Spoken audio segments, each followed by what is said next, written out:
a paz do Senhor Jesus. Que bom ter vocês aqui conosco em mais um vídeo do Pode Dar Glória. Gente, calma que eu sei que vocês estão vendo aqui ao meu lado, quem já conhece, a minha irmã, e deve estar se perguntando, por que essa menina tá com a irmã dela do lado? Gente, hoje o episódio ele tá mais do que especial porque eu trouxe a minha irmã, que é atleta de hipismo profissional, e ela vai contar um lindo testemunho, algo maravilhoso que Deus fez sobre a vida dela. Então, se você é atleta, fica aqui conosco nesse vídeo, porque eu tenho certeza que o Senhor vai falar contigo. E se você também não é, mas quer saber de algo assim emocionante mesmo que o Senhor fez, eu peço que você continue aqui nesse episódio e ouça por meio da boca da minha irmã o que o Senhor fez sobre a vida dela. Lara, muito obrigada pelo seu tempo, pela oportunidade também de vir aqui no Pode Dar Glória, que inclusive, gente, algo muito interessante para dizer, ela que criou o nome, tá? É verdade. Eu sou muito criativa. Ela que criou, né? O Senhor já tinha me falado do projeto e eu fiquei, meu Deus, mas que nome que vai ser? Fiquei pensando uma manhã inteira. Ela entrou no meu quarto, bateu lá na porta, falou, o que você tá fazendo? Aí eu falei, Lara, Deus me deu um projeto assim, assado, quero fazer um podcast. Aí ela falou assim, o Pode Dar Glória? E eu achei o máximo. Falei, vai ser esse nome. Então, gente, ó, pra quem gosta do nome, que já falou comigo, os créditos vai totalmente pra ela. Mas voltando, Lara, muito obrigada pelo seu tempo e pode aí se apresentar pro pessoal, contar um pouquinho mais sobre você. Bom, meu nome é Lara, como a minha irmã já falou, eu sou irmã dela, eu tenho 25 anos e eu sou atleta profissional de hipismo. Bom, vamos começar bem no comecinho, que eu já monto cavalo no hipismo já há 20 anos, mas na vida eu monto desde os 2 anos de idade, então tem muita história para contar. Com 2 anos de idade eu comecei a montar cavalo em passeio assim do Hotel Fazenda, que eu ia na praia lá com a minha família, e eu ficava passeando de cavalo o dia inteiro. Minha irmã ficava na piscina com os monitores e eu andando de cavalo pra cima e pra baixo. Gente? Quem que fica andando de cavalo? Mas essa menina nasceu assim. E foi assim dos meus 2 anos até os meus 6 anos de idade. Aí quando eu tinha 6 anos de idade, eu tava em Suzano, na casa da minha tia com a minha família, que é a cidade que eu nasci. E lá tava tendo uma feira de várias coisas sobre Suzano, né? E tinha um stand do Ara Sucandi. E quando eu vi, foi a minha irmã que ficou agitando a gente pra ir, porque eu tava com preguiça. Foi. E A Lara é assim também, ela tem esse ponto. Não sai de casa. aí quando eu vi o stand, eu lembro que era uma foto da Giovana Paz com o cavalo dela, acho que chamava Sansão na época. E eu me apaixonei, falei, não acredito que existe coisa de cavalo em Suzano, porque eu nem sabia o que era aras, o que era hípica, o que era hipismo, não sabia nada. E aí eu busquei informação, peguei um panfleto, naquele mesmo dia eu já liguei lá, já peguei, como é que fala? As Falei com a informações. secretária, já agendei uma aula. E no final de semana seguinte eu já tava lá montando, fazendo aula experimental, já apaixonada por tudo. E assim o tempo foi passando, eu fiz 4 anos de adestramento, né? Eu demorei para saltar porque meu professor na época era o Zé Luiz e o Lelo, que são campeões de adestramento e tudo mais. Eles queriam que eu aprendesse assim o adestramento primeiro, depois começar a saltar, né? Queriam que eu tivesse bem já engajada com o cavalo para eu começar a saltar. E aí, nesse meio tempo desses 4 anos que eu tava no adestramento, eu queria muito ter um cavalo, muito, muito, muito. Só que meus pais, assim, a gente não tinha condição e meus pais também não sabia por onde começar a procurar um cavalo. E ficou por isso mesmo. Daí, nesse tempo, né, que eu tava desejando ter um cavalo, os meus professores saíram do Ara Sucandi e foram para um outro Aras ali perto. E aí acabou que eu fiquei fazendo aula ainda no Sucandi com outro professor, mas eu queria treinar com eles. E aí depois de um tempo, eu procurei onde eles estavam e eu fui lá visitar. E no dia que eu fui lá visitar, eles falaram, nossa, mas que bom que você chegou. Tá vendo aquele cavalo que tá ali no piquete? Quando eu olhei, era um cavalo... Gente, pra mim ele era lindíssimo. A Laís vai colocar a foto aí. Isso. Eu nunca vi um cavalo igual a ele ainda, cinza. E quando eu olhei, eu falei assim, o que tem? Aí o professor falou, esse cavalo agora é seu. Aí eu falei, meu Deus, não acredito. Aí ele falou assim, veio um cara aqui, o dono dele, o meu cavalo era um cavalo de puxar carroça. Veio e falou que não queria mais ficar com esse cavalo e que se a gente não aceitasse o cavalo, ele ia jogar na rua. E aí, como aqui a gente tem bastante cavalo, eu decidi que a primeira pessoa que aparecesse aqui no Aras ia dar esse cavalo. E a primeira pessoa fui eu. Vê se não foi milagre de Deus, gente. Quem é que Já dá era cavalo Deus. com uma pessoa hoje em dia? Verdade. Já era Deus ali que Agindo. preparou toda essa situação pra eu ter esse cavalo. E esse cavalo, na época, ele tinha 3 anos de idade. Ele era bem novinho, ele não era nem domado. Tipo, ele era só de carroça mesmo, mas ele não tinha costume de pôr sela em cima. E aí eu decidi dar o nome dele de Talismã. Na verdade, foi minha mãe que colocou esse nome, né, que tinha mais a ver com ele. Eu queria que fosse Spirit, mas quando ela falou Talismã, deu tudo a ver. Aí... começou o processo de doma desse cavalo, né? Meu professor que fez. E ele foi... ele ficou comigo... Começou esse processo de doma, na verdade, quando ele fez 4 anos, que é o processo que o cavalo a idade que o cavalo começa a domar.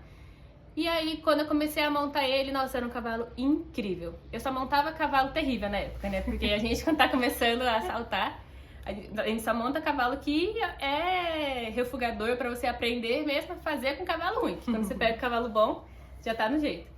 Mas aí ele era um cavalo excelente, eu comecei a saltar mais alto com ele. Eu cheguei a saltar com ele até 1,15 m, assim, pista, né? E isolado é quando a gente salta um obstáculo só, de 1,20 m. E ele era um cavalo sem raça nenhuma. Ele não tinha raça nenhuma de salto, raça de nada. Ele não era raça nenhuma, pangarezão mesmo. E ele fez coisa que cavalo de raça nunca fez pra mim, sabe? E ele foi um cavalo maravilhoso. Eu fiz todas as competições que eu saltei com ele, eu ganhei. Ele nunca perdeu uma competição, nunca refugou. Refugar, talvez vocês não saibam, vocês que não são do hipismo, é quando o cavalo desvia do salto. Ou ele desvia ou ele para na frente do salto. Ele nunca me fez isso, ele foi um cavalo muito amoroso mesmo. A gente tinha uma conexão assim de alma. Que no hipismo, como é um esporte com cavalo, a gente tem que ter uma conexão com o cavalo, né? E se não existe essa conexão, se o cavalo não vai com a sua cara, esquece, não vai funcionar. Eu já tive experiências de um cavalo que não gostava de mim, confesso que eu também não gostava dele, e não dava certo. Eu cheguei a falar pro meu chefe, ó, esse cavalo aqui, misericórdia. É porque tem até mesmo, complementando isso que a Lara tá falando, estudos que comprovam uma ligação mesmo, né? Acho que é do coração do ser humano com o coração do cavalo, isso. Enfim, porque literalmente eles se chamam assim de conjunto, né, Lara? Até pra vocês que estão nos ouvindo e não conhecem muito bem o esporte, Lara, até fala pra eles como que é o hipismo, que você falou que tem o adestramento, você começou pelo adestramento, mas é importante falar que tem... Eu vou dizer da minha linguagem, mas ela que é profissional vai dizer, mas existem as categorias, né? O hipismo é qualquer modalidade com cavalo, mas existem as 3 mais importantes, que são as 3 olímpicas, né? Que é o adestramento, o salto e o CCE, que é o adestramento com salto com cross country, que é quando salta madeira e cai no rio e não sei o quê. Eu faço salto, sempre fiz salto, mas todas essas categorias você começa no adestramento. Porque o adestramento é onde você aprende o trote, o passo, o galope. E se você quer ficar mais especialista no adestramento, existe outras coisas que você aprende, né? Sim. Eu sempre fui do salto. Enfim. E como minha irmã falou, a gente chama que nós somos um conjunto com o cavalo. Então, conjunto tal vai saltar agora na prova, porque é uma combinação de almas, é uma junção de almas. É uma conexão. Tanto que quando você ganha um prêmio, eles chamam o nome do cavalo, eles não chamam o seu. É tipo assim, primeiro lugar, Talismã, segundo lugar, sei lá o quê. Mas enfim. Posso continuar voltando, mas você quer que eu fale? Claro. Então, aí eu tinha esse cavalo, era um cavalo maravilhoso, ele era meu melhor amigo, assim, eu tinha 10 anos quando eu ganhei ele, então era muito nova, então vivi muitos momentos incríveis com ele. Sabe aquele cavalo que você chega na porta do pasto, você chama ele, ele te vê e ele vem relinchando, correndo pra falar contigo? Era desse jeito, era coisa linda, assim, a conexão que a gente tinha era de filho. E aí, mãe e filho. Eu era mãe dele, assim como eu sou mãe dos outros cavalos. Aí, beleza. Foi passando o tempo, a gente foi fazendo competição, ganhamos tudo. Até que eu fui convidada a fazer uma clínica com um cavaleiro que eu era muito apaixonada, sou até hoje.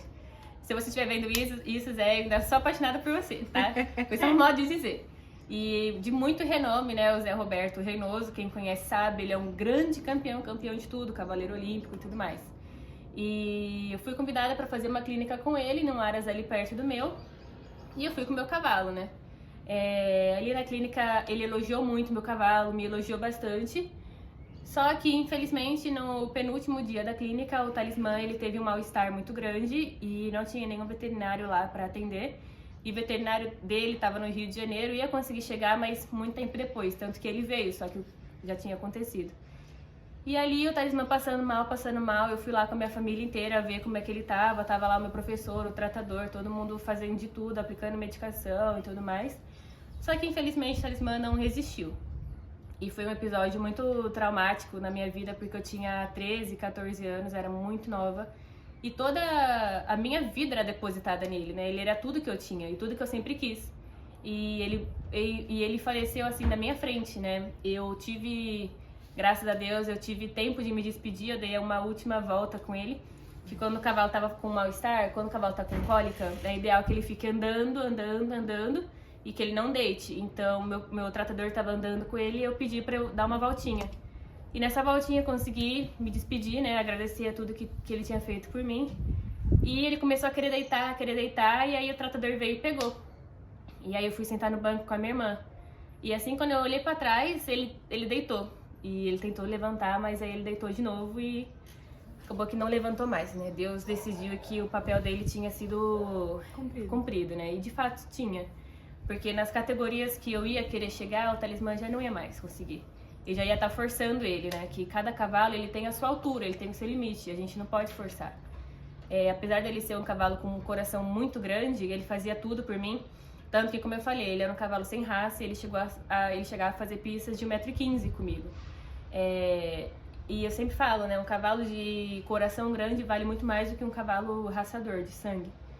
A experiência é diferente, porque um cavalo ele faz tudo por você. Se tiver um muro, ele vai pular por você, porque ele te ama. E isso era a relação que eu tinha com ele.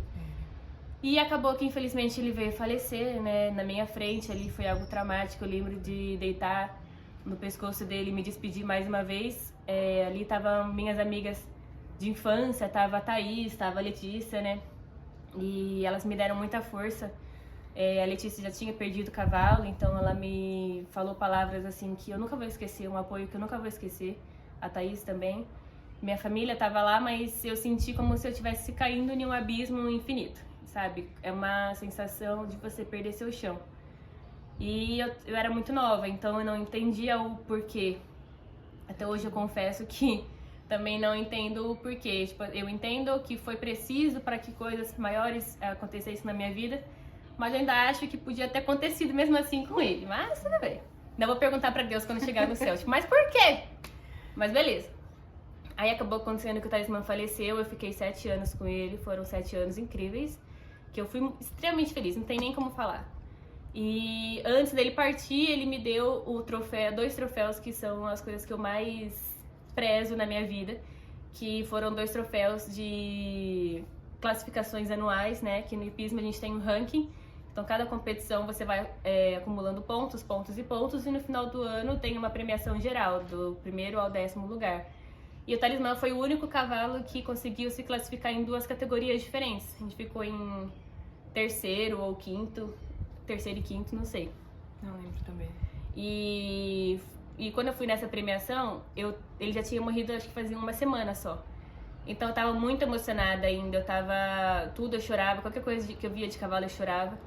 E nessa competição ninguém ainda, a maioria do povo do hipismo não sabia que meu cavalo tinha morrido, então todo mundo vinha perguntar dele, tipo, cara, o Talismã classificou, como é que ele tá, e não sei o que. Eu tive que explicar umas 100 vezes que meu cavalo tinha falecido e eu passei basicamente a premiação toda chorando. Eu, minha mãe, minha irmã e meu professor chorando. Todo mundo se envolveu, né, Lara? A minha irmã vai colocar uma foto aqui de quando eu recebi a premiação, que se vocês olharem bem, meu olho tá todo cheio de lágrimas, eu tô tipo... Só queria ir embora. Foi bem triste. Foi na Santa Amaro, né? Foi na Santa Amaro, inclusive. E eu acabei entrando em uma depressão muito forte, porque, como eu falei, eu era muito nova e eu depositava a minha alegria, a minha vida era ele, né? Eu sempre quis um cavalo e ele foi meu primeiro cavalo, ele me amava muito, era um amor, sabe? Você receber um amor de um animal é muito surreal. E porque os cavalos, eles não gostam de pessoas más, pessoas ruins, e eles amam a sua alma, eles não amam só o que eles estão vendo ali. Enfim, eu entrei numa depressão muito forte, eu lembro que eu perdi 15 quilos em um mês, eu não comia, eu só ficava no meu quarto chorando, e eu não queria mais saber de cavalo. eu não queria passar por essa perda de novo, né? Porque não sei se você que tá me assistindo do hipismo já perdeu o cavalo, mas comenta aí embaixo se você já perdeu, se você me entende, se a sensação não é exatamente essa. Mas eu tive muito medo de ter um outro cavalo e acabar passando por essa situação de novo. Que assim, é surreal. Quando ele morreu, eu perdi uma parte de mim. Uma parte que, por mais que eu seja muito feliz hoje, é uma parte que não se recupera, sabe? Tem aquela porcentagemzinha que não se recupera e que nunca vai recuperar, que é a falta dele. Aí, meus pais muito preocupados comigo, né? Com o meu desânimo, com a minha depressão, e eu era muito nova, eles decidiram comprar um cavalo pra mim. Porque eles sabiam da minha vontade de fazer hipismo e eles sabiam que era uma fase, né? O luto era só uma fase. E um pouco tempo antes da Talismã morrer, eu já estava pesquisando outros cavalos que eu queria mais de um cavalo.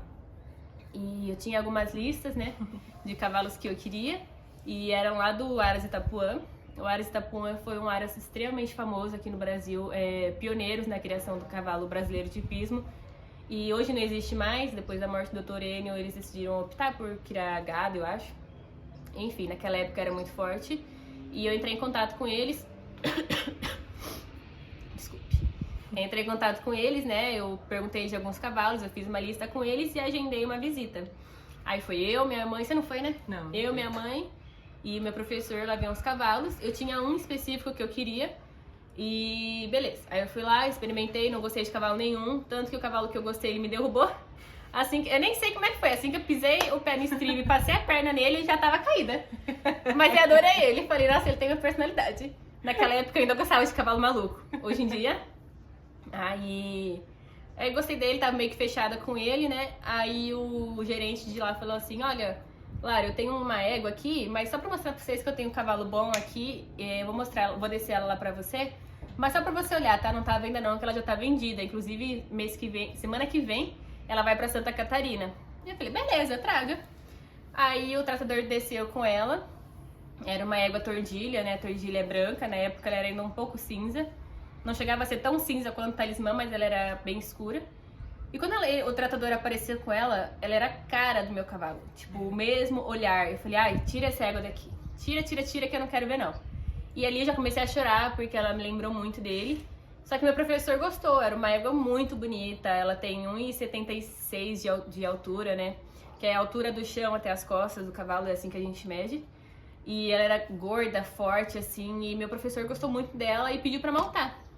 Nessa eles deixaram, meu professor se apaixonou por ela, eu não queria nem ver, tanto que eu nem fiquei olhando muito ele experimentando ela, porque não é que eu não gostei dela, é que ela era muito parecida com o meu cavalo, eu não tava pronta pra ver, foi como se eu tivesse visto ele de novo na minha frente. E aí o professor gostou da égua, e aí todo mundo gostou muito da égua. Eu confesso que eu não me animei muito, porque ela era muito parecida com ele, e eu queria o cavalo que tinha me derrubado. Mas aí o professor falou assim, não, Lara, vamos ficar com ele, vamos ficar com ela, vamos ficar com ela. Aí beleza, o nome dela era Guapa Itapuã. E aí naquela mesma semana eu ainda tava muito mal. Eu lembro pra mim, eu acho que foi a primeira vez que eu tive contato assim com Deus mesmo. Eu tava dormindo no meu quarto, chorando, né? Na verdade, eu não tava dormindo, eu tava chorando muito assim no travesseiro. Falando, tipo, meu Deus, o que vai ser da minha vida agora? Eu não consigo mais sentir felicidade. Tenho essa égua que meus pais querem comprar, mas eu tô zero feliz com isso. Eu só queria meu talismã de volta.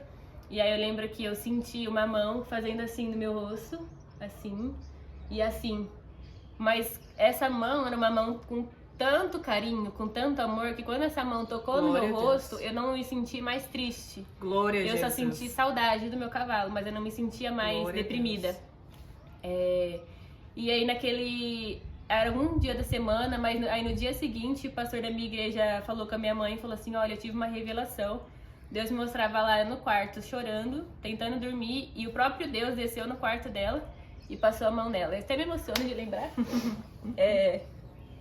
Que Deus veio me consolar, né? Porque tem momentos, gente, o luto, a gente só recupera mesmo 100% se Deus entrar. Se Deus não entrar, você vai sofrer com isso pra sempre. E foi o próprio Deus, naqueles dias no meu quarto, me consolando. E quando, como eu falei, quando Deus tocou em mim, a tristeza, aquela angústia, aquela depressão foi embora. E eu senti só a saudade. E eu comecei a me conformar. Nessa que eu comecei a me conformar com a situação, eu falei assim, mãe, não, eu quero a égua assim. trazer. Só que vocês lembram que a guapa estava vendida, né? O cara, antes de descer com ela, falou que ela ia embora pra Santa Catarina em uma semana. Nessa, minha mãe ligou pro Dr. Enio e contou a minha história, contou por tudo que eu tava passando e tudo mais. E ele se comoveu com a história. Ele falou assim, não, faz o seguinte, eu não quero que a menina fique mais chateada, então eu vou passar o preço da égua pra metade do preço e parcelar em 10 vezes. E pode levar a égua embora. Eu mando a égua embora na semana.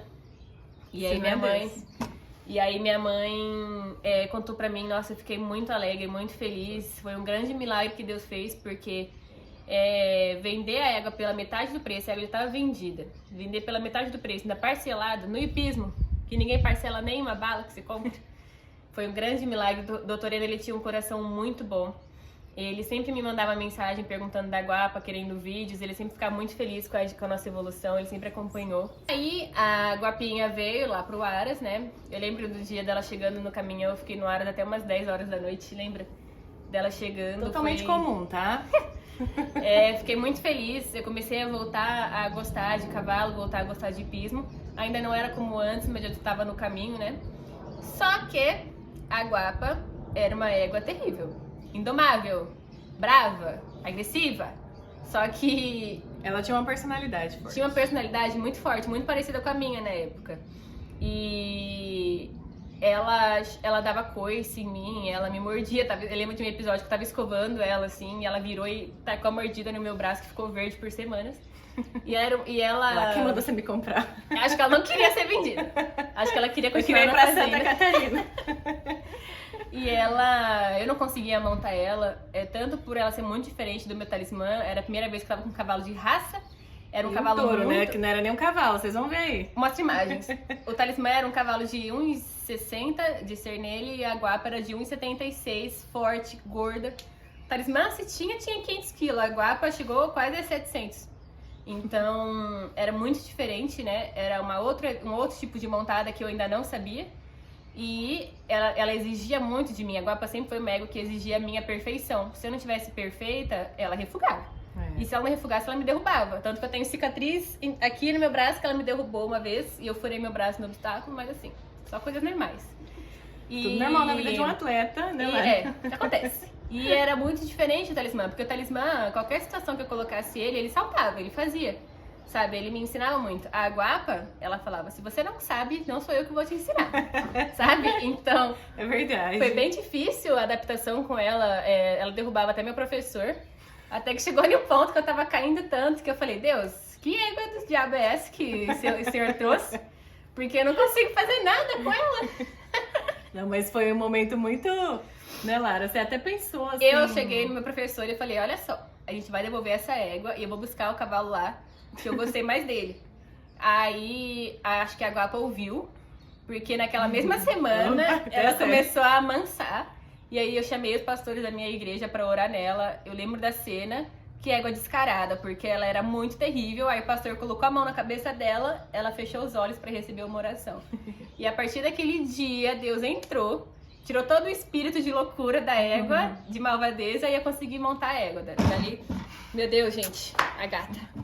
E ali, depois desse dia da oração, e que ela escutou eu falando que eu ia devolver ela melhorou. Ela amansou, e daí por diante eu consegui treinar ela, consegui entender ela.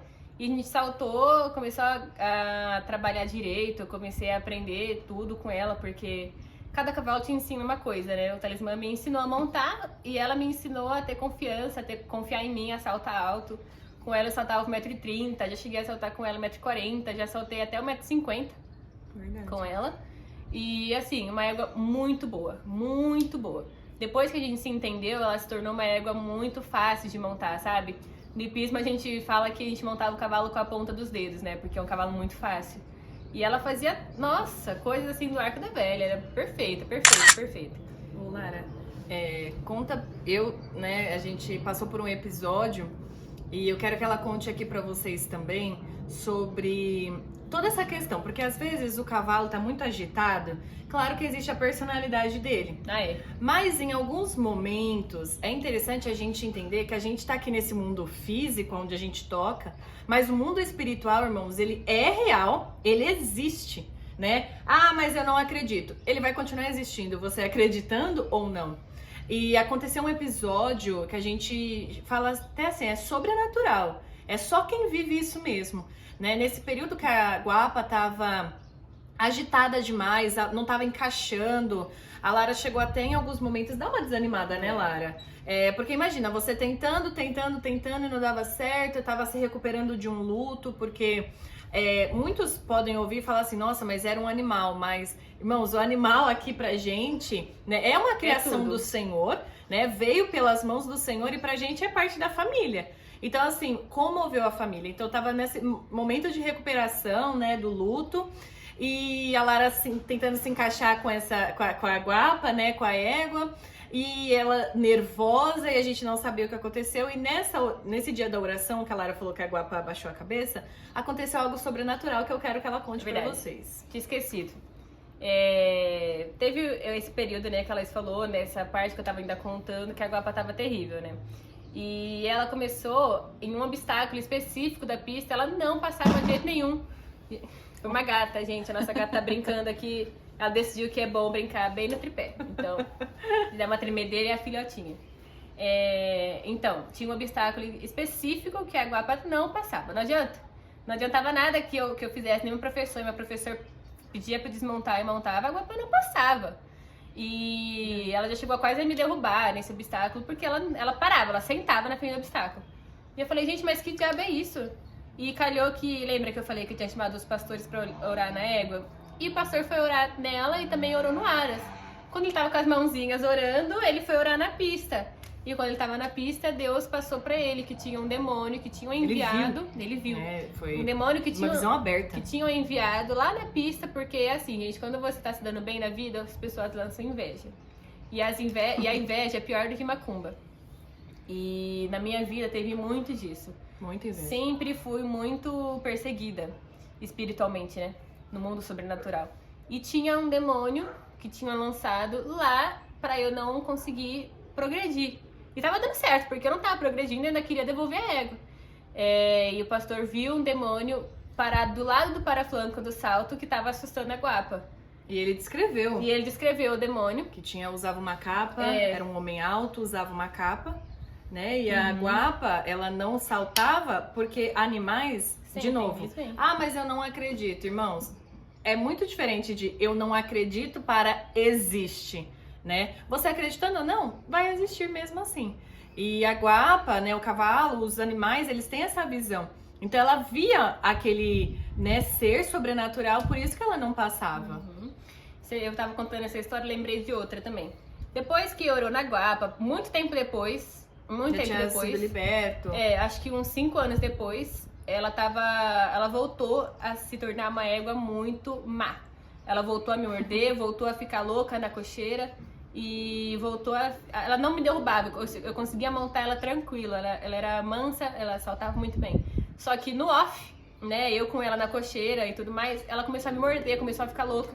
E tinha um piquete atrás da cocheira dela. E eu sempre soltava ela nesse piquete antes e depois do treino pra ela dar uma relaxada.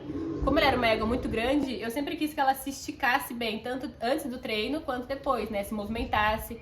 Porque o cavalo, quando você solta ele, a primeira coisa que ele faz é correr, se roçar no chão. Isso solta as costas, solta os músculos. E é bom pro cavalo estar saltando. Aí eu soltei ela no piquete atrás da cocheira dela. E tinha uma árvore que ela não passava perto. Uma árvore que ela ficava apavorada, ela só ficava ela não queria, eu colocava no piquete, ela ficava na porta do piquete, ela não queria ficar. E eu falei, meu Deus, o que é isso? E assim foi passando um tempo, esse pastor foi lá no Aras orar, que eu costumo sempre mandar os pastores orarem onde eu tô trabalhando, né, pra sempre estar abençoando e tudo mais. E ele falou, naquela árvore, você costuma soltar a Guapa nesse piquete aqui? Eu falei, costumo. E ela gosta? Eu falei, não. Aí ele, tem um demônio ali naquela árvore assustando ela. E era isso que ela assustava. E ele não sabia, eu não tinha falado nada pra ele. Então, assim, Deus revela. O sobrenatural existe. Existe, o mundo espiritual existe. Como a Lara tá falando aqui, pessoas lançam muitas vezes uma palavra, né, contra a vida de alguém, e aí a vida começa a ficar, parece que atrapalhada, ou amarrada, retida, não anda, né, não progride. Irmãos, precisa ser investigado. né? É claro que a gente não pode olhar, nossa, tudo é espiritual também, né? Obviamente que a gente, igual falou aqui, tem questão de personalidade, às vezes pode ser alguma, sei lá, tem N questões. Mas que o mundo espiritual, ele existe e influencia esse mundo físico que nós vivemos, isso é verdade.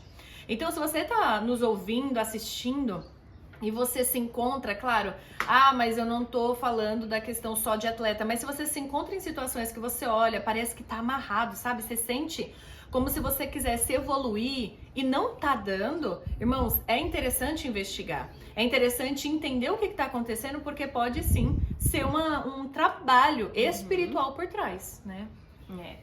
E voltando ao que eu tava falando da Guapa, quando a gente começou a se dar bem, a gente começou a se dar muito bem.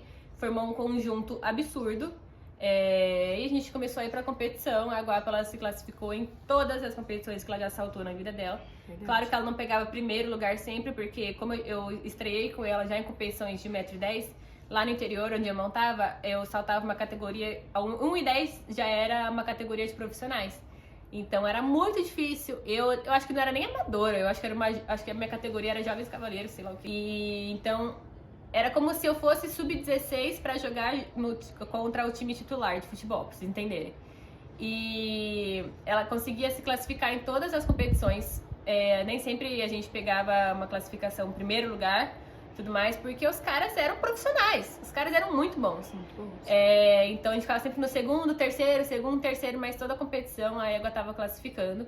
E chamava a atenção de todo mundo. Todo mundo que assistia uma prova dela falava, nossa, que égua, porque eu fazia umas cagadas e ela, assim, passava. Tipo, Lara, se segura aí. E você não é muito boa, mas eu sou boa. E ela adora competir, ela adorava esse sentimento. Eu lembro que antes de entrar na pista, né, depois de eu ter aquecido, eu sentia ela tremenda, assim, de ansiedade. E quando eu ia me apresentar pro júri, porque antes de você ter o percurso autorizado, você tem que cumprimentar o júri, fazer um gesto para o júri. Ela começava a querer empinar, queria se mostrar mais do que eu, que ela sempre foi assim. E ela tinha uma vontade muito legal, ela amava fazer, ela tinha uma vontade de estar na competição, ela é extremamente competitiva. E aí foi passando o tempo, eu comecei a ficar um pouco insatisfeita com o lugar que eu tava treinando, eu queria mais, eu queria outro tipo de competição, eu queria vir competir na cidade, né? E lá no interior não tinha como, porque tudo ia ficar muito caro, tudo, o transporte do cavalo e tudo mais. E eu decidi sair do Aras. Eu orei a Deus, né, e algumas coisas estavam acontecendo, e eu quis sair do Aras, e Deus mostrou pra gente pra eu ir pro Aras Fiel, lá em Guararema. E aí o caminhão foi lá, levou a Guapa pro Aras, não sei o quê, e eu fui muito feliz no Aras, no Fiel, eu fui muito bem recebida, a dona do Aras, a Márcia, me adorava. O professor de lá, o Eduardo também, o Eduardo Souza, ele foi um professor incrível, foi o primeiro professor que acreditou nos meus planos de ser profissional.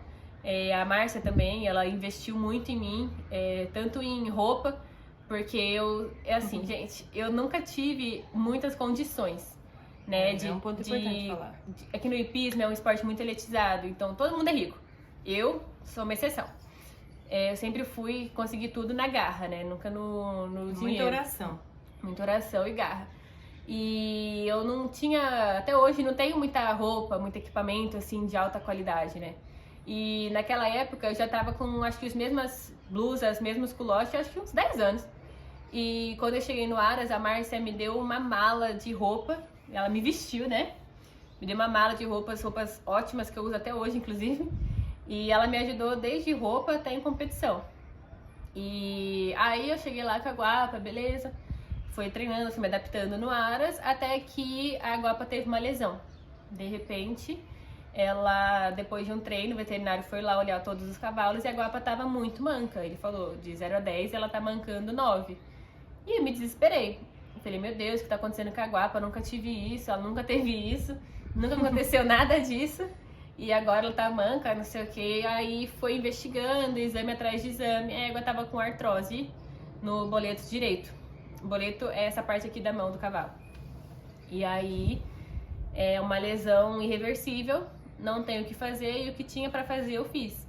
Que era infiltrar e tudo mais, só que a infiltração que era pra durar 6 meses, durava uma semana, e a égua não voltava. E ali eu fiquei muito mal, eu fiquei muito chateada, eu fiquei, meu Deus, e agora? O que vai acontecer? Acabou o sonho, porque eu imaginava que eu ia ser profissional, mas depois de muito tempo. E eu imaginava ainda que eu tinha muito que alcançar com a Guapa, né? Eu fiquei um pouco sem esperança, fiquei um pouco sem chão. E eu fiquei, e agora, e agora, e agora? E não tinha mais o que fazer, e eu fui aposentando ela aos poucos, né? Não aposentando ela aos poucos, que ela já ficou... O cavalo, quando tem artrose e ele manca, ele não pode ficar só na cocheira, ele tem que movimentar. Então ela ficou no piquete um tempão, só que demorou muito pra eu aceitar que a Guapa não voltaria mais. E nesse meio tempo eu fiquei sem cavalo pra montar, e a dona do Aras, a Márcia, né, e o Eduardo, me deram todos os cavalos do Aras pra montar. Tipo, qualquer cavalo do Aras eu podia montar se eu quisesse. E assim foi feito. E eu comecei a treinar um monte de cavalo diferente, né? A gente nunca entende o propósito de Deus. Verdade. Quando a Guapa se machucou, eu falei, meu Deus, é o fim do sonho. Só que Deus tava falando, calma, só o começo, porque eu fiquei montando só a Guapa por uns 7 anos, só esse cavalo. E pra você ser profissional, você tem que saber montar todo tipo. Verdade. E quando eu fui montar todos os Aras do Fiel lá, eu mudei muito minha montaria. Porque montar a Guapa sempre foi muito fácil, né? Depois que a gente começou a se dar bem, era muito fácil. Como eu falei, eu montava ela na ponta do dedo. E outros tipos de cavalo, eles te dão muito mais dificuldade. Porque tem cavalo que é mais quente, que é um cavalo que é mais rápido. Tem cavalo que é mais frio, precisa de mais perna, precisa de um contato diferente. E eu comecei a montar todo dia cavalos diferentíssimos. Então Deus foi me preparando para um propósito maior. Só que na época eu não entendia, Tem mais experiência, né, Lara? Tem mais experiência. Só que na época eu não entendia, né? Na época eu ficava tipo, caramba, eu só queria montar minha Guapa e não sei o quê. E aí eu fui aprendendo muito. Eu tinha um grande sonho de montar na Santa Amaro, que é o Clube Hípico de Santa Amaro, né? Que é o maior clube de hipismo da América Latina. Desde os meus 10 anos de idade, quando eu fui pela primeira vez na Santa Amaro, eu tinha sonho de trabalhar lá, de ser profissional, de montar lá. E eu sempre tive o sonho de primeiro competir, né? Porque os caras tinham que me conhecer de algum jeito. E a Márcia, ela pagou minhas competições para eu saltar a Santa Amaro. Foi um grande milagre de Deus que eu... As competições são caras também, as competições são muito caras. Era muito diferente das competições que eu fazia no interior, que era 300, 500 reais no máximo. Na Santa Amaro chegava a uns 2.000. E eu não tinha condição. E eu não tinha condição. Como eu falei, eu nunca tive nem de comprar roupa. Quem dirá de ficar pagando competição de 2.000 mais do cavalo. Então a Márcia pagou, ela investiu no meu sonho, né? Ela acreditou em mim e cada mês eu ia com um cavalo diferente, que era o que eu sempre quis. Eu sempre quis montar muito cavalo, porque ele sempre tá com um cavalo diferente. E eu realizei esse sonho, né? Através da vida dela, Deus me abençoou. E posso só te acrescentar? Irmãos, se você chegou até aqui, se você está ouvindo todo esse testemunho, é importante que você pode estar se perguntando, mas por que a Lara tá falando sobre tudo isso? O tema principal é propósito. Porque se a gente for ver, a Lara começou com uma vontade de ter cavalo, de gostar de cavalo com 2 anos de idade. Como vocês puderam perceber, aqui a gente na família nunca teve contato ninguém com cavalo. Ela nem gosta. Eu não gosto, assim, eu tenho medo, tá? E a Lara fica levando os cavalos, jogando em cima de mim, piorou meu medo, eu tenho medo, não subo nem cavalo. É pra perder o medo, pra ver o cavalo que não faz nada. E assim, por quê, né? Às vezes você aí dentro do seu coração tem algo, uma chama muito maior do que talvez o que você está fazendo hoje. E pode ser que você não seguiu aquilo que tá dentro de você. Então, esse testemunho é para você entender de propósitos que o Senhor ele tem. Né? A Lara foi chamada nessa parte de cavalo. Quem que ia imaginar que na nossa família a gente ia ter alguém que gosta de cavalo no nível que ela gosta, que quer trabalhar com isso e trabalha, né, dentro dessa profissão. Então, assim, entenda que esse testemunho aqui é propósito, propósito de Deus, né? Todas essas pessoas que passaram pela vida da Lara foram pessoas que o próprio Deus, né, por meio dessas pessoas abençoaram ela. Né, falando assim, olha, abençoa a minha filha, abençoa a minha serva. Então o Senhor ele faz isso também. O Senhor ele coloca pessoas ao nosso redor para nos abençoar. Porque nota que a Lara não tinha dinheiro para nada, né, para roupa, para comprar, porque assim é um esporte, para os irmãos que não conhecem, é um esporte de elite. É um esporte de pessoas que têm grana, que têm dinheiro, futuros herdeiros do Brasil. Que tem dinheiro. Só que é um sonho, assim, é um propósito que Deus colocou no coração dela. E assim, irmãos, Deus não depende de nada da terra. Deus não depende do dinheiro do homem, Deus não depende se você tem condições ou não de recurso nenhum daqui. Né? O Senhor colocou ela em um meio de pessoas que é muito diferente do que a gente estava habituada. Então, é importante você entender. Você tem um sonho, o Senhor colocou sobre a tua vida, não desista dele. Você não depende dos recursos da terra. Você depende daquele que vai te dar os recursos que está no céu. É verdade. Porque como eu falei, eu já sonhava, eu sempre fui muito objetiva. Então, desde os meus 10 anos, eu sabia que eu queria ser profissional e eu queria trabalhar na Santa Amaro, no Clube de Santa Amaro. Então, todo esse tempo eu vim pedindo a Deus e vim me preparando para chegar lá. Porque não é qualquer um que chega e você não pode chegar de qualquer jeito. Foi um preparo de uma vida inteira para eu conseguir chegar nesse lugar, né? E mesmo quando eu fui lá competir, ainda não estava pronta para ser uma profissional de lá, trabalhar para alguma equipe de lá. Verdade. Quando eu fui competir, Deus me deu... eu cheguei quase lá. Deus tá falando, ó, o esquema é assim, sabe? Então Deus, na minha trajetória inteira, Ele foi me preparando. Primeiro Ele me deu um cavalo para me dar conforto no hipismo, depois uma égua para me ensinar a saltar alto, depois um aras que investisse em mim e cavalos que me colocassem para competir na Santa Amaro. E aí, eu vou continuar contando. Beleza, continuei lá no Aras Fiel e tudo mais. Aceitei que minha égua, infelizmente, não voltaria. Nisso passou uns 2 anos. Aceitei que a Guapa ia ter que aposentar. Ela se aposentou com 13? Muito jovem. Eu não lembro a idade exata, mas ela se aposentou no auge dela, né? O que doía em mim é que ela se aposentou no auge. No momento que a gente ia estrear em prova de quase que 1,30, 1,20, ela machucou. Mas tudo bem. A gente só entende depois, né? Eu só vim entender hoje o porquê que Deus tirou um pouco a Guapa da minha vida para eu conseguir montar outros cavalos, me preparar para eu chegar no meu grande sonho. Às vezes, a gente, para conseguir uma coisa na nossa vida, o caminho nem sempre é um mar de rosas. Vai ter momentos que vai ser duro, mas você vai ter que enfrentar para você conseguir chegar no seu objetivo. Aí, eu queria um pouco mais, eu achei que eu já estava pronta para ir para Santa Amaro, e aí eu decidi mandar mensagem para os profissionais de lá, para ver se alguém me aceitava, né? De que eu tava pronta para começar a entrar nesse mundo. Eu sabia que eu não ia ser profissional, eu ia chegar em um nível mais baixo, mas eu precisava aprender, eu preciso até hoje. E aí eu mandei mensagem para os caras lá, acabou que eu entrei na equipe que eu queria muito, que é a equipe do Tony Fortino, a FN Sport Horses, né? E eu fui muito feliz lá.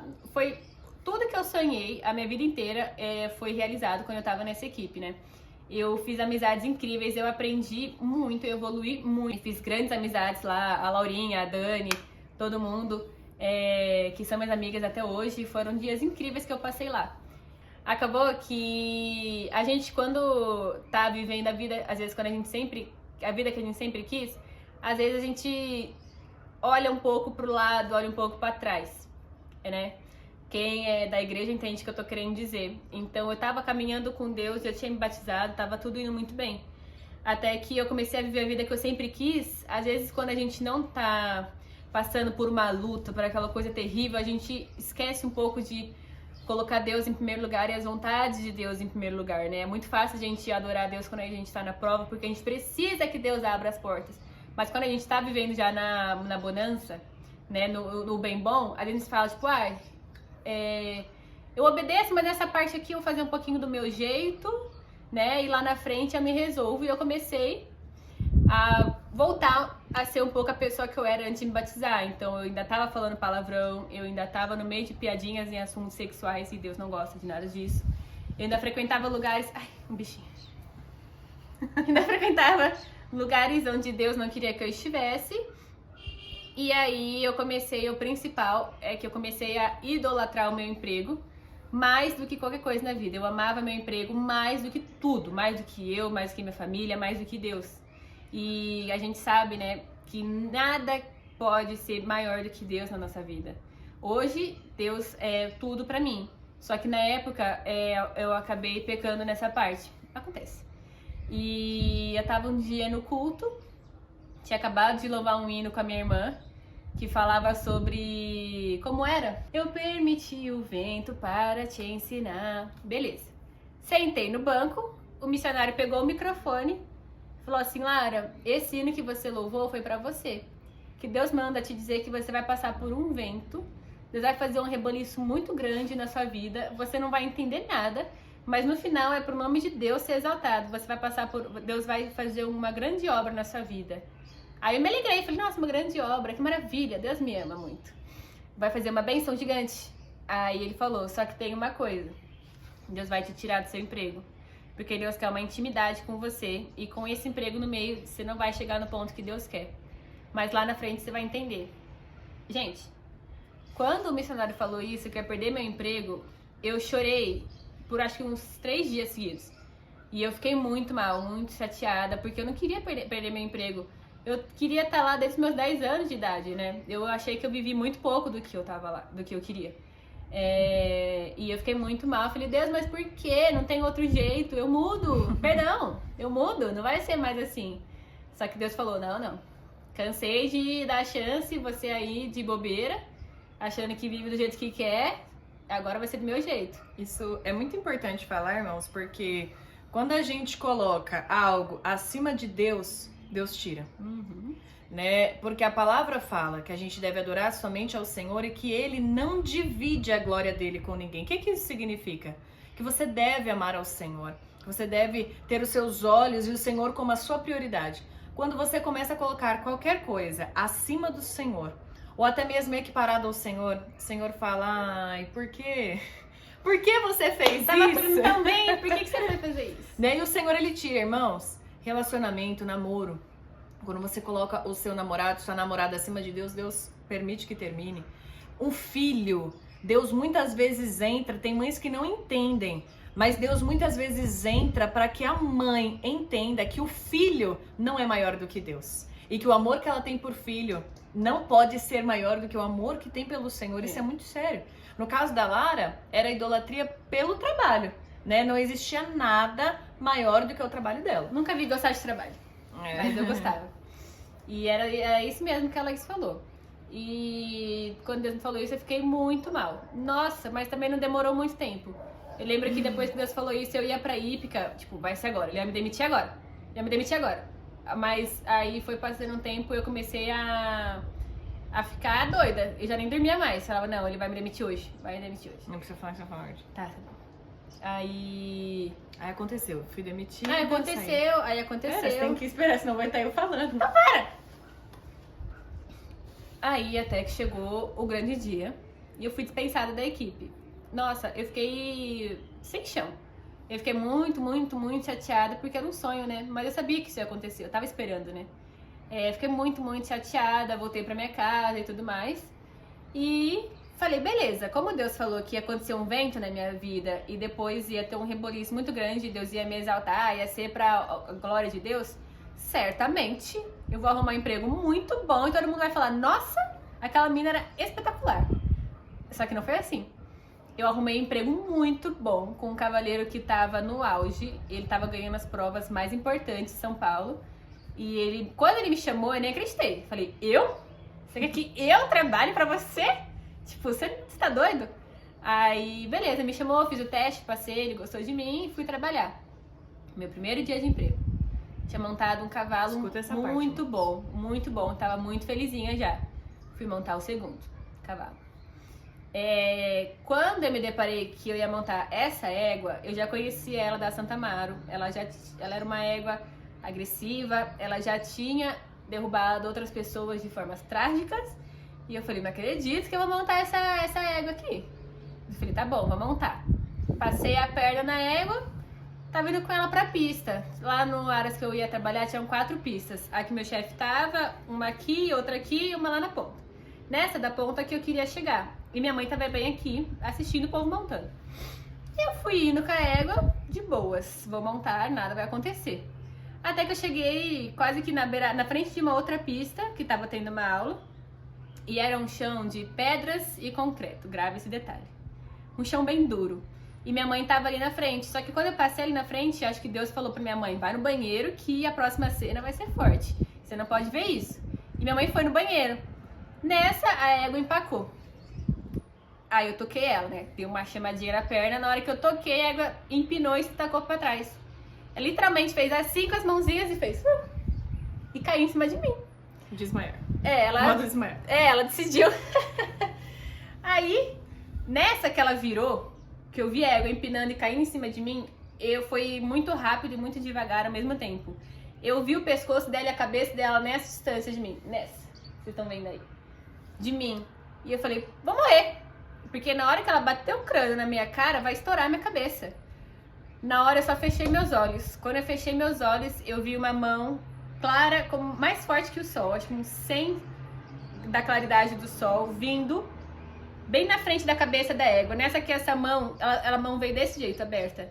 Nessa que a mão chegou na cabeça da égua, eu bati no chão e a égua não bateu na minha cara, ela bateu do meu lado. Glória. Só que Deus empurrou a égua tão longe que a égua tinha que bater aqui. A égua bateu aqui, na minha perna. Deus fez um milagre ali, Deus me deu um grande livramento, porque a égua ia bater a cabeça em mim e eu ia morrer. Não ia ter jeito. Gente, se o cavalo cair em cima de você, você morre. Não tem o que fazer. E a égua tinha pra lá de seus 700 quilos, né? E eu, na época, tinha 53. 50 quilos. Era levada máximo. pelo vento. E aí a égua virou e caiu, só que ela caiu na minha perna esquerda. Eu caí, ela caiu bem assim, uf. E na hora que ela bateu em mim, que eu bati no chão, que ela me espremeu ali, que ela me esmagou, gente, uma dor tão grande que eu não conseguia ficar deitada reta. Eu só me virei assim e fiquei deitada assim de lado. Aí logo, era o Coronel Camargo que tava dando aula, eu fiz muitas clínicas com ele é excelente. E uma veterinária que tava lá, que eu já conhecia ela da Santa Mara, que o nome dela é Patrícia, uma japonesa assim. Vieram, me acudiram. Vieram em cima de mim, né? Tipo, meu Deus. E tinha um tratador lá também, mas eu não lembro o nome dele. E ela falou, tá tudo bem? Eu falei, não sinto minhas pernas. Chama minha mãe. Gritando. Não assim, não sinto minhas pernas. Eu não sinto minhas pernas, chama minha mãe! Assim, porque de fato eu não conseguia me mexer.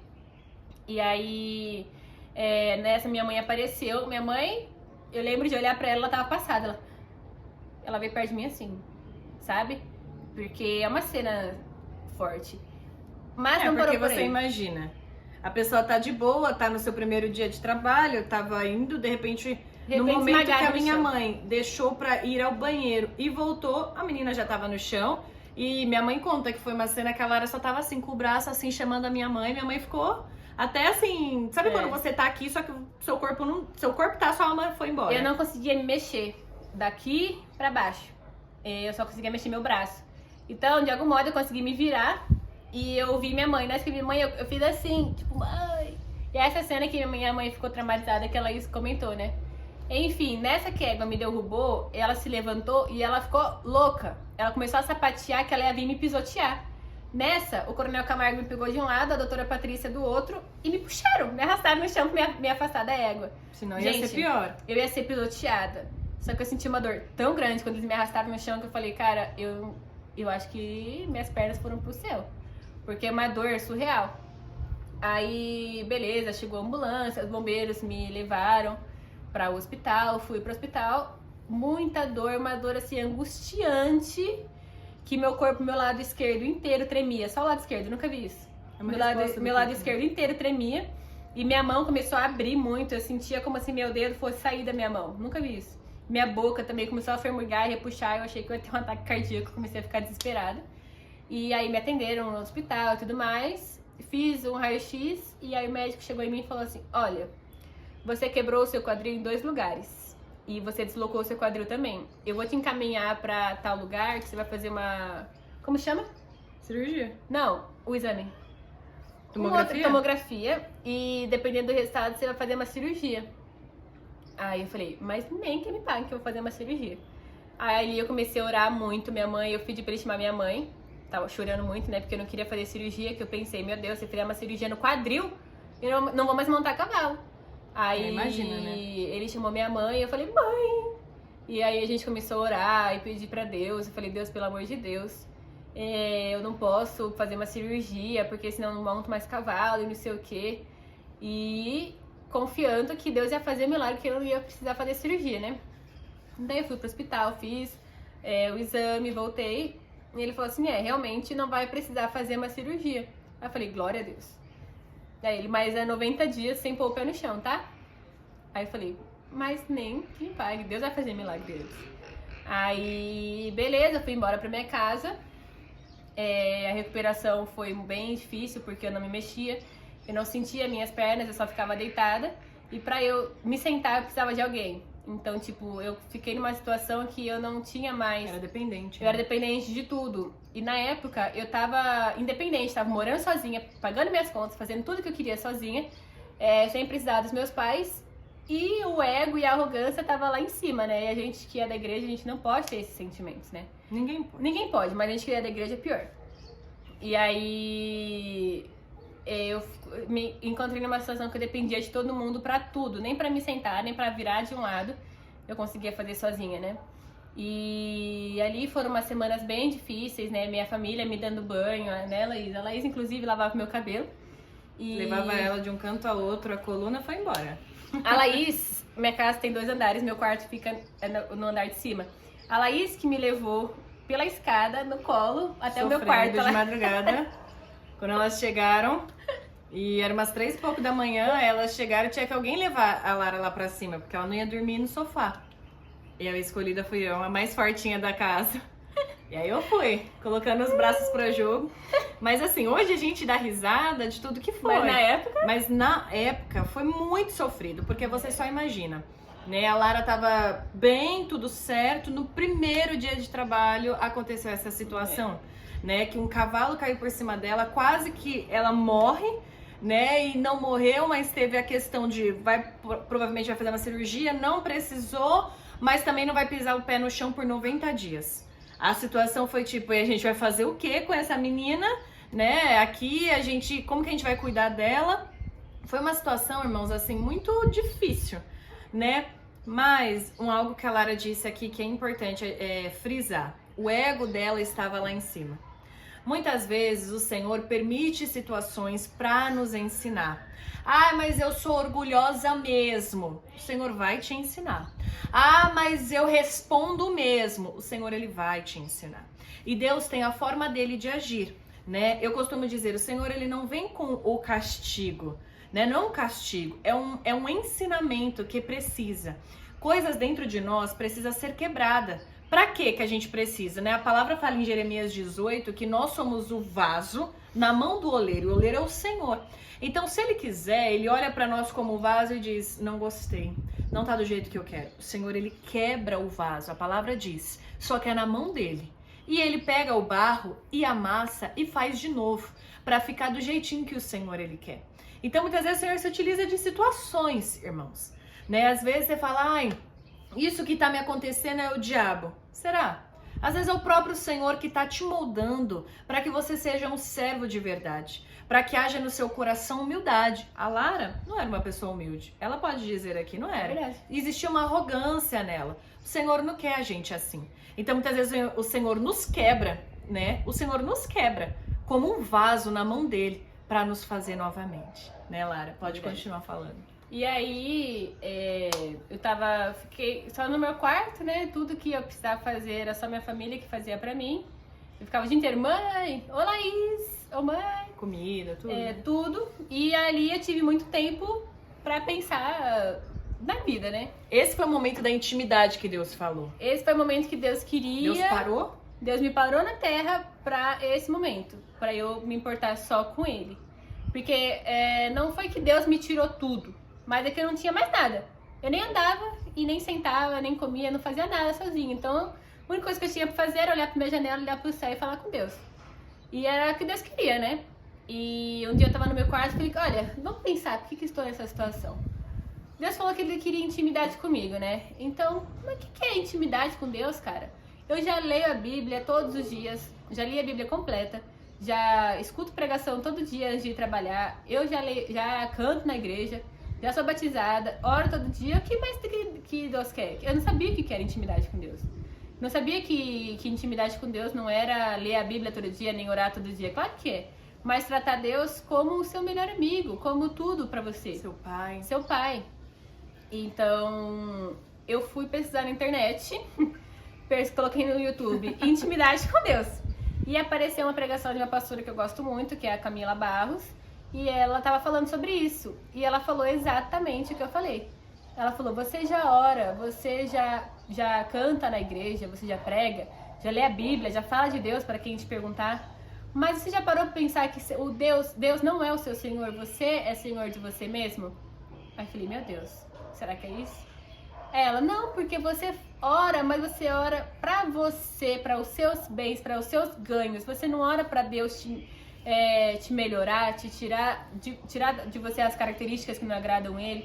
Ou você não ora pra Deus fazer você crescer espiritualmente. Não crescer de pregar, que eu tenho horror de microfone na igreja. Mas crescer de ter um contato mais firme com Deus, um contato mais pessoal, mais íntimo, né? E ela foi falando e eu falei, meu, é isso aí mesmo. Eu não tô tratando Deus como meu Senhor, o Senhor da minha vida sou eu. Ali eu entendi a minha arrogância e ali eu me arrependi. Eu lembro da sensação que eu senti, que eu orei, eu chorei bastante, eu pedi perdão pra Deus, falei assim, Deus, agora eu entendo o que o Senhor queria. O Senhor certamente não queria nada disso que tivesse acontecido na minha vida. Eu creio que Deus não queria ter que me tirar de Santa Maria, não queria ter que me fazer um acidente. Só que eu não vi todos os sinais que Deus pedia pra mim minha vida inteira. E chegou uma hora que Deus, Ele vai salvar você. Então, uma hora ou outra, Deus vai tomar decisões drásticas pra Ele te salvar, sendo dolorosa ou não. É um pai que ensina um filho. Quem tá me ouvindo que já é pai, com certeza entende muito no profundo o trabalhar de Deus.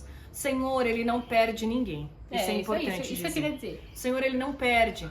Então a pessoa, eu vou pra igreja, mas eu não tenho um coração voltado. Quantas pessoas só vão à igreja?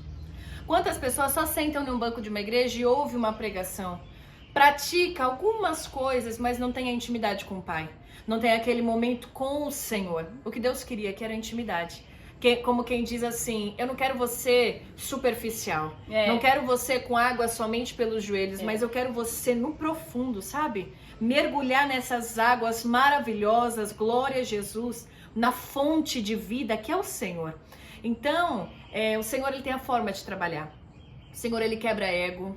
Ele quebra o orgulhoso. O Senhor, Ele quebra invejoso. O Senhor, Ele quebra mentiroso. O Senhor, Ele faz um vaso que Ele apraz. E a Lara é esse exemplo. Isso mesmo. Eu sou um exemplo disso também. E ali eu entendi, né, o que Deus queria comigo. E ali eu me arrependi, orei. E ali eu me senti perdoada, né? Eu senti que o próprio Deus estava ali comigo na hora. E eu senti um abraço de Deus, né? E aí foi passando os dias, eu fui buscando mais a Deus, né? Fui entrando mais da forma que Deus queria, fui buscar o que era, buscar ter intimidade, né? E no 11º dia dessa minha lesão, né? O médico falou que eu tinha que ficar 90 dias sem pôr o pé no chão. No 11º dia, o pastor missionário da minha igreja, ele veio na minha casa orar por mim. E eu tava com muita fé que Deus ia me curar naquela oração. Minha família tava também. E o missionário estava orando ali, ele sentiu muita presença de Deus, e eu senti também, e ele disse que ele ouvia sons de ossos sendo mexidos, colocados no lugar, clec, clec. E ele falou que Deus falava para ele que se eu acreditasse, eu ia andar. E eu acreditei. E Glória a Jesus. No dia seguinte, a minha irmã chegou na porta do meu quarto e falou assim, Lara, vamos tentar ir no banheiro andando? Você crê? Que assim, ele fez uma oração de imposição de mãos nela, né? E falou assim, em nome de Jesus, você vai andar. Em nome de Jesus. E aí, eu tava com muita fé, eu já acordei com muita fé. Em nome de Jesus, eu tinha certeza que eu ia andar. E aí, ela chegou no meu quarto, né? Porque eu tinha que ir no banheiro, tomar banho. E ela falou assim, vamos tentar ir andando, sem ir na cadeira? Aí eu falei, vamos. E aí eu comecei a andar, né, Laís? Eu fiquei de pé, já não sentia aquela dor absurda. E era assim, era uma mão assim, né, a Lara aqui, e indo assim, indo, mas... Eu já não sentia mais aquela dor. Como eu falei, como eu não sentia minha perna esqueceu como é que se anda. Eu pensava em mexer a perna não mexia. E a partir desse dia, minha perna me ouviu, começou a mexer e eu consegui dobrar a perna pra andar. Então foi a pura mão de Deus, né? Foi um milagre de Deus. E é verdade, ela lembrou de um detalhe importante. Quando o missionário foi orar em mim, eu tava toda verde desse lado aqui, toda roxa da pancada. E no dia seguinte, eu já não tinha mais nada. Nenhuma mancha. Imagina um corpo todo roxo, né, Lara? Todo roxo e verde. Não tinha mais nada. Não tinha mais nada. Foi tirado com a mão. Deus colocou as mãos e tirou com a mão as manchas e a dor e tudo. Minha perna voltou a me responder, eu voltei a andar, gente. do médico falou pra mim que eu só ia voltar a andar com 90 dias. Eu andei com 12. E sem dor. Sem dor. Sabe, quem me conhece sabe que eu sou muito fresca pra dor. Se eu tiver sentindo isso aqui de dor, eu já não vou fazer mais nada. Então, se eu tivesse com dor, eu não ia andar. Né, Laís? Sim. E a partir dali, eu comecei a andar. Esse era o dia 12º. No 15º, eu comecei a fisioterapia. E aí, eu fiz 15 dias de fisioterapia. E Deus preparou a fisioterapia, porque pra variar, eu não tinha dinheiro pra pagar o tratamento. E a minha dentista, sabendo da minha história, a doutora Kátia, ela conhecia uma fisioterapeuta e essa fisioterapeuta me deu sessões de acupuntura e de choquinho e de fisioterapia, assim, de fazer movimento mesmo de graça. Eu não paguei nada. E olha o que Deus fez, né? Então Deus me ajudou em todos os momentos da minha vida, como vocês puderam ver no decorrer do meu testemunho, né? Deus estava em todo momento. E aí eu fiz a físio, fiquei 100%. Só que eu não queria mais montar cavalo, eu fiquei com medo. Eu fiquei, não decidi, mas eu fiquei bem sem vontade de montar. Eu fiquei muito tempo pensando se eu ia querer voltar ou não, tanto que eu comecei a estudar empreendedorismo de curso de graça no computador. Aí ficou a minha amiga Laura e a Dani me mandando pra tudo quanto é vaga de emprego de hipismo, e eu, não, gente, deixa, nem quero voltar. E elas me indicando. E eu, não, gente, deixa pra lá. Até que um dia a Laura chegou e falou assim, não é seu sonho? Quem conhece a Laura sabe o jeitinho dela de falar. Não é seu sonho voltar a montar cavalo? Por que você vai desistir? Falei, mas e se eu cair? Aí ela falou assim, cara, você vai cair se você montar um cavalo manso, se você montar um cavalo doido, o risco é igual. Aí ela contou de um caso dela, que ela tava montando um cavalo super manso e de repente o cavalo tropeçou, ela caiu e quebrou 2 costelas. Então, tipo assim, o risco acontece, mas se é o seu sonho, o que você vai fazer? E aí foi através de uma conversa com a Laura mesmo que eu decidi voltar a montar cavalo. E aí ela me indicou para um emprego e eu fui lá no Aras Steel para trabalhar com a Lara Grigoletto e foi muito legal, porque a Lara ela tem uma inteligência com o cavalo muito diferente, né? Ela tem uma percepção do cavalo muito diferente do que eu estava acostumada. Foi muito legal. E aí foi isso, gente. Minha história é essa, né? Eu tive um acidente, Deus me ensinou tudo que eu tinha que aprender naquele momento da minha vida. Eu entrei do jeito que Deus queria, né? Eu renunciei tudo da minha vida, renunciei de verdade, porque a gente renuncia uma coisa ali, mas eu consegui renunciar muitas, tipo 90% das coisas que eu tinha que renunciar. Claro que tem muita coisa ainda. E depois eu voltei pro meu sonho. E Deus cumpriu a promessa de me tornar uma profissional. Deus me fez essa promessa quando eu tinha 15 anos de idade. E com 24, 22, Deus cumpriu. Então a minha história é essa, basicamente. E é muito legal, irmãos, isso tudo que a Lara tá falando, porque assim, a palavra de Deus diz, lá no livro de Jó, eu não vou me lembrar o capítulo, que diz, a mesma mão que fere é a mão que cura.